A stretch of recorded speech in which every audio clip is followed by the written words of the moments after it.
গাড়ি পড়ার পর আমি দৌড়িয়ে এসেছি। তারপর লোকজনের ভিতরে কান্দাকাটি করে, তাই মহিলা ছিল, এক মহিলার হাত ভেঙে গেছে এবং তার কপালও ফেটে গেছে, কপালও ফেটছে। তো এই টাইনে টাইনে এদের বাইর করি, আর এখানে কান্নাকাটি চলতেছে। কথায় গাড়ি তুড়িয়ে দেওয়া হয়েছে, নিয়ে গেছে হাসপাতালে। মানে আমাদের বাড়ি এই কাটাখালী, এখানে আমরা এইখানে যখন আসা যাওয়া করি প্রায় গাড়ি দেখা যায় এই গাছটার জন্য। যদি পাথরঘাটা থেকে আসে তাহলে আপনার রং সাইডে চলে যায় বাস, যে কোনো ট্রাক। তখন এইখানে আরও 2-3টা অ্যাক্সিডেন্ট হয়েছে শুধু এই গাছটার কারণে।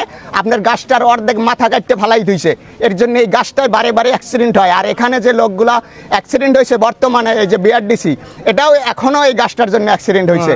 আর যে লোকগুলো আহত হয়েছে অনেকজন লোক, 12-14 জন লোক ছিল। আমরা ব্যাঙ্গারিতে কইরা অটোতে করে পাঠানো হয়েছে এই লোকগুলোর। বাচ্চাকে আমরা একটা দেখছি, মোটর সাইকেলে একটা বাচ্চা খুব মানে ক্লান্ত অবস্থায়, ওরে মোটর সাইকেলে করে নেওয়া হয়েছে, একটা লাল ড্রেস পরা। এখন এই গাড়িতে ছিল কিনা তা আমি বলতে পারি না। আর গাড়িটা তো কাইট করে পড়ে গেছে। আপনার মোটর সাইকেল সামনে বাজানো ছিল, একটা মোটর সাইকেল পাশে ছিল একেবারে তার লিগ্যাল সাইডে ছিল, কিন্তু ওই বাসে আসে মারিয়ে দেওয়ার পরে ওইটা বাজানো ছিল। কিন্তু গতি এটা তো আমরা বলতে পারি না, আমরা তো আর ঘটনাস্থলে ছিলাম না। আমরা তো শব্দ শোনার পরে আগে তো আসে নাই। 1:50 মিনিটের সময় একটা 999 থেকে একটা মেসেজ পাই যে সোনালী বাজার এর আগে বিআরটিসি বাস সড়ক দুর্ঘটনা হয়েছে। আমি সাথে সাথে, যেহেতু আমার ওই যে ছোট গাড়িটা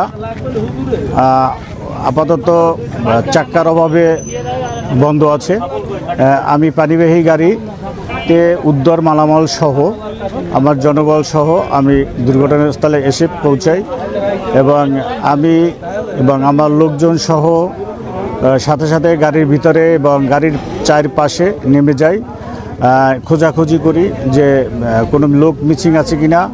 তা আমি খুঁজে পাই নাই। পরে আমি রাস্তা 2 জন আহত ব্যক্তিকে পেয়ে আমি হসপিটালে হস্তান্তর করি এবং ইউনো মহোদয় আসেন এবং অচি ভারপ্রাপ্ত মহোদয় আসেন। এদের সমন্বয়ে আমরা কার্যক্রম সমাপ্ত ঘোষণা করি। বর্তমানে শোনা যাচ্ছে একটা বাচ্চা মিসিং আছে, কিন্তু কনফার্ম না।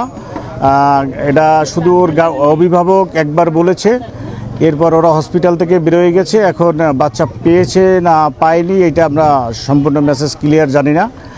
তবে আমরা বাকি খোঁজখবর রাখতেছি যে বাচ্চাটা কি অবস্থা হয়েছে।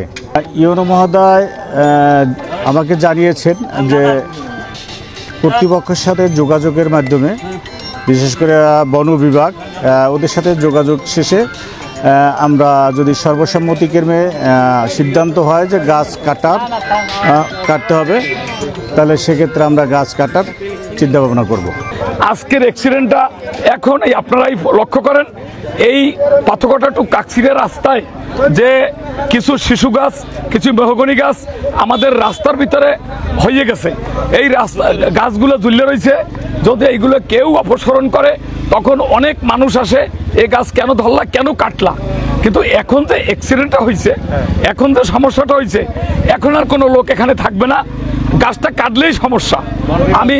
আমি শোনেন, আমি এই 8 নম্বরে বিএনপির সভাপতি হিসাবে আমি একবার উদ্যোগ নিয়েছি যে এই রাস্তায় যে গাছ কয়টা আছে, গাছ কয়টা কাটবো। বলার সাথে সাথে কিছু লোক আমাকে ইনফরমেশন করলো যে দেখেন আপনার তো শত্রুতা আছে, আপনি যদি গাছগুলো কাটতে যান তাইলে কিন্তু আপনার একটা ঝামেলা হতে পারে। আমি সেখান থেকে আমারও অপসারণ হলাম।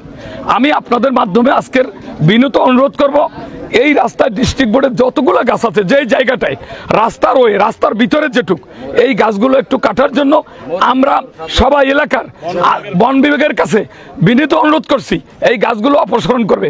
আর যদি তারা 1 সপ্তাহের মধ্যে অপসারণ না করে, আমি আমার আয়ত্তে যেটা আছে আমি সেই গাছ রাস্তার ভিতর দিয়ে কাটবো। তাতে যদি আমার কিছু হয়, তাতে আমার কিছু আসেও যায় না। আমি মানুষের জন্য, জনগণের জন্য, সাধারণ মানুষের জন্য কাজটা আমি করবো। আল্লাহ হাফেজ।